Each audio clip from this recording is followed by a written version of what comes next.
Hi friends, welcome home. இன்றைக்கி வெள்ளிக்கிழமை. நம்ம வீட்டில் என்ன சமையல் பார்க்கலாமா? இன்றைக்கி சீக்கிரமாகவே எழுந்தாச்சு. பிரம்ம முகூர்த்தம் விளக்கு போடணும் அப்படின்ட்டு சீக்கிரமாகவே எழுந்திரிச்சிட்டேன். ஏன்னா வெள்ளிக்கிழமை மட்டும்தான் 4:30க்கெலாம் எழுந்திரிச்சிருவேன். 4:30க்கெலாம் எழுந்திரிச்சிருவேன். மற்ற நாள்லாம் எந்திரிக்க முடிய மாட்டேங்குது. ஏன்னா வேலைக்கு போயிட்டு வர்றோமா, டயர்டாகிடுது.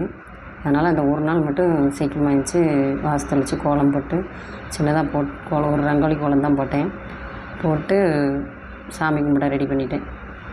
இன்றைக்கி சாமி கும்பிட்றதுக்கு வீட்டில் அவல் இருந்தது. சூப்பர் மார்க்கெட்டு போயிருந்தப்போ அவல் வாங்கிட்டு வந்திருந்தேன்னா, அந்த அவல் லைட்டாக தண்ணி தெளித்து அதை லைட்டாக ஊற வச்சு அடுத்தது அதில் கொஞ்சம் சர்க்கரை போட்டு சீனி போட்டு அதை நல்லா மிக்ஸ் பண்ணிவிட்டு தேங்காய் பூ போட்டுக்கலாம். தேங்காய் இல்லை வீட்டில், அதனால் இந்த 2 மட்டும் போட்டு வச்சு சாமி கும்பிட்டேன் காலையில். அதே மாதிரி பூ சாமிக்கு போடுறதுக்கு நைட்டே வாங்கிட்டு வந்துடுவேன். வியாழக்கிழமை சாயந்தரம் வேலை முடிஞ்சு வரும்போதேவும் 7-7:30 ஆயிரும். வரும்போதே வாங்கிட்டு வந்துடுவேன்.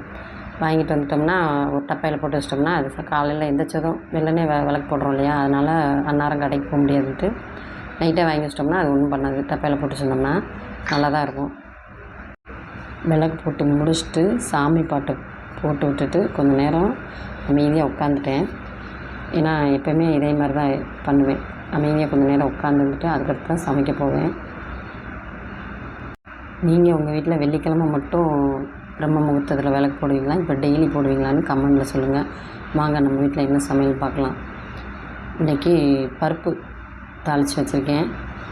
பருப்புனா துவரம்பருப்பு 2 பல்லாரி வெங்காயம் 2 தக்காளி போட்டு குக்கரில் 2 விசில் விட்டு இறக்கிட்டு அதை தாளித்து விட்டேன். பெருங்காயம் மஞ்சள் பொடியெலாம் போட்டு தாளித்து விட்டேன். அதுக்கடுத்து ரசம் கொஞ்சம் இருந்தது, அதையும் வச்சுக்கிட்டேன். ரசமும் பருப்பும் நல்ல காம்பினேஷன் கரெக்டாக இருக்கும் அப்படின்ட்டு அதையும் வச்சுக்கிட்டாச்சு.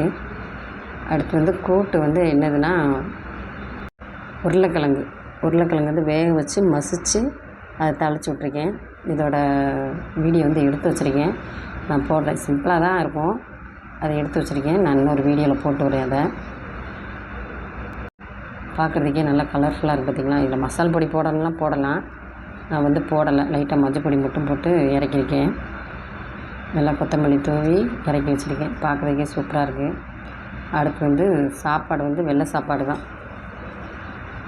வெள்ளை சாப்பாடு வடித்து தாளித்து வச்சுட்டு நல்லா சூடாக இருக்குது, சுட இருக்குது. அடுத்து இவ்வளோ தான் சாப்பாடு. நைட்டுக்கு மாவாட்டி வச்சுருக்கேன். பாப்பா காலேஜிலேருந்து வர்றேன்ருக்கு.